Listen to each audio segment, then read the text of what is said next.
You know what? I can't name specific people because I think that there's probably a chance that they're going to reopen this case, and I don't want to, step on anybody's feet or anything like that. But what I can tell you is Greg Kading, he's just wrong. I hate to be, I'll cut right to the chase. His theory is wrong.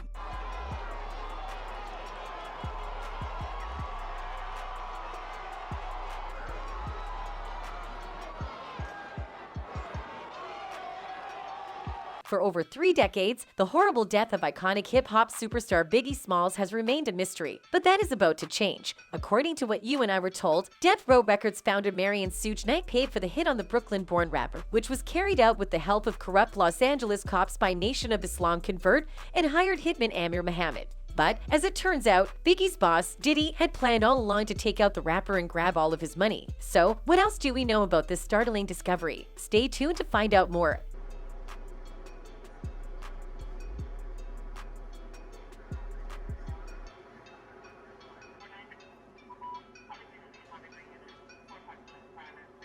The murder of Christopher the Notorious B.I.G. Wallace has gone unsolved for nearly 20 years, according to the law. On March 9, 1997, the Bad Boy Records rap phenomenon was assassinated only 6 months after his friend-turned-foe Tupac Shakur. Every single time that this happened, that information would not only get leaked, but my whole thought process is like, look, everybody wants that question answered. Was LAPD involved in this murder? The timing of Biggie's murder, according to now retired FBI agent Phil Carson, was far from coincidental. He not only alleges it was a paid hit ordered by infamous Death Row Records tycoon Suge Knight, but also a big police cover-up involving Bad Boys founder Diddy. Biggie's murder was the biggest miscarriage of justice in my 20-year career at the FBI, Phil Carson told the New York Post in an article published a few years ago. I had evidence that LAPD officers were involved, and I was shut down by the LAPD and city attorneys inside Los Angeles. Diddy allegedly bribed these officers to carry out the hit and frame Suge for the mess. Fans of 1990s hip-hop would have heard the names David Mack and Amir Muhammad in connection with Biggie's murder inquiry, and a 2003 FBI report obtained by the Post details their direct participation. Amir Muhammad, aka Harry Billups, the godparent to LAPD officer David Mack's 2 children, has been identified by several sources as the trigger man, Carson wrote at the time, demanding LAPD step up and take a closer examination. Mack is a registered owner of a 1995 black SS Impala with chrome wheels, the exact description given as being driven by Wallace's shooter. Mack was later vindicated in Biggie's case, but the rampart corruption investigation in the late 1990s exposed him as a crooked cop, culminating in his arrest in December 1997 for robbing a Los Angeles bank of about $1 million. He received a 14-year prison sentence and was freed in 2010. Even more remarkable, the written statement suggests Diddy, not Biggie, was the initial target, but the former FBI believes these were diversionary methods utilized by Diddy. The Bad Boy team celebrated the upcoming release of B.I.G.'s farewell album, Life After Death, in the early hours of March 9th in Los Angeles at the Peterson Automotive Museum. So, here's the question: why did they depart in separate vehicles? And as you may recall, Biggie was scheduled to perform in London on that fateful day, only for Diddy to cancel everything and bring the rapper to his death. Was it a coincidence? No, not at all. Girls, I want to go back to this interview I did with him, right? He made a comment in this interview and he said that Biggie and Puffy wasn't that close as Puffy makes it seem. What you think about him saying that? I don't believe they were. I don't believe they were that close because Big used to always clown him. You understand? But Big needed him.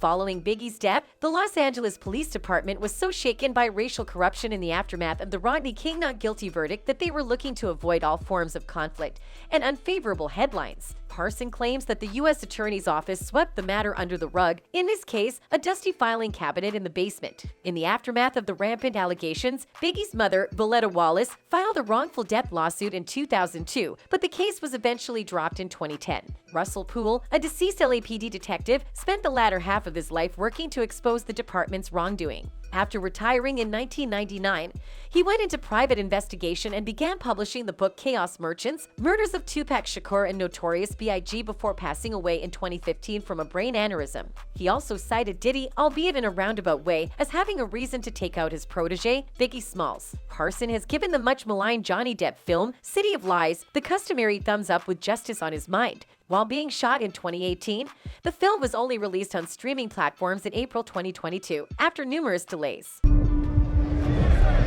Biggie! 20 years ago, you were the lead detective on the Biggie Small case, right? Don Sikorsky, the producer of City of Lies, says he and filmmaker Brad Furman used the sealed FBI records to create the picture, which stars Depp as Poole and Forrest Whitaker as journalist Jack Johnson. When you read those sealed documents, there is overwhelming evidence that paints for you exactly who did the murder and why the LAPD covered it up, Sikorsky said, while also naming Amir Muhammad as the killer. Diddy is the only person with the power and money to undermine the LAPD, and he is also the guy who stands to benefit the most from Biggie's death. Diddy's longtime adversary and fellow rapper 50 Cent revealed in 2010 how Diddy stood to profit financially from Biggie's death. Speaking on Eminem's radio station, Shade 45, 50 Cent didn't pull any punches. Puffy is a bitch. You know how an ugly bitch surrounds herself with pretty girls. Well, he's the pretty bitch with the other girls around him. He will suck the life out of everyone he is around. 50 claimed Diddy is profiting from the memory of his late friend. Enough is enough, he declared in his Twitter petition, dubbed RIP Big, Biggie's name should never have become Diddy's black card.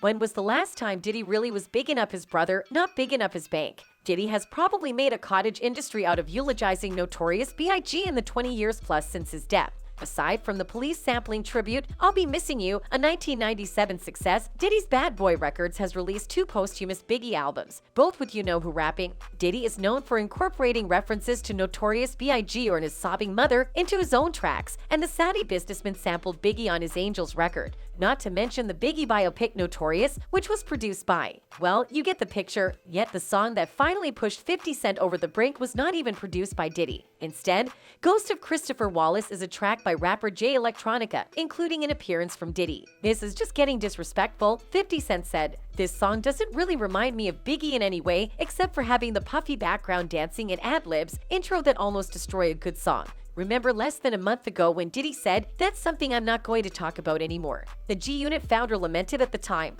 Don't talk to me about MC's got skill. Don't talk to me about who's the king of the hill. Don't talk to me about who's the best alive or who's in your top 5, cause he's not ill. Real recognize real. Stick. Not only the FBI and 50 Cent believe Diddy murdered Biggie in order to profit from his works. You're not going to believe who else does. Take a guess? Well, let me lighten your load. That individual is Mace. Yep, Mace, the same musician Diddy signed to his label and then ripped off like hell. Mace, a rapper and former Bad Boy artist, released a new song titled Oracle 2, Standing on Bodies in March of last year, and it includes obvious digs at his former CEO and colleague Sean Diddy Combs. Ain't nothing, nigga. I'm an unapologist. New women like Solomon. I could burn bridge, walk water like the prophets did. I could read niggas' futures like astrologists. Why I'm so clean, I'm the next thing to godliness. Rapping over a mid-tempo beat dominated by horns at 808, Mace goes on to criticize Diddy's character, citing his purported misdeeds as a businessman and his perceived lack of support for musicians formerly under the Bad Boy label. And the Ghost of Shine, I speak for every artist never spoke their mind, representing every artist that was left behind. From Craig Mack to G-Dep, I still remember them kids trampled. For every producer you ever stole their sample, he raps, referring to the infamous 1991 City College incident in which 9 individuals were stomped at a Diddy-sponsored celebrity basketball game. Mace's efforts do not end there. He pushes Diddy to represent his hometown of Mount Vernon rather than Mace's neighborhood of Harlem. He also accuses Diddy of using the Notorious B.I.G.'s death as a marketing gimmick and failing to adequately compensate the late rapper's mother, Valletta Wallace. I'm just a Harlem nigga repping down a Vegas strip with my own suit. You from Mount Vernon? Nigga, go and rep your own hood. He raps. You ain't no architect. You just a nigga who know how to market death. Go pay his mother what she really worth. Nigga. While Mace never directly mentions Diddy by name, people familiar with both superstars' histories readily interpreted the rapper's bars on Oracle 2, standing on bodies as jabs at the man who had topped the charts with him during his own heyday. This is not the first time Mace has mentioned Diddy. After Diddy's comments on empowerment for black musicians in 2020, He accused the music mogul of not putting the values he wanted of the music industry into practice in his dealings with artists. I wanted to wait until I was financially great so I could ensure that I was addressing this from a pure place and not out of spite. To add insult, you keep screaming black excellence and love, but I know love isn't free, Mace wrote in a social media post. This is not black excellence at all. So there you have it, 3 distinct people accusing Diddy of killing Biggie for financial gain. Mace, 50 Cent, and the former FBI agent. Do you still require proof? That's all for now. Until next time, take care.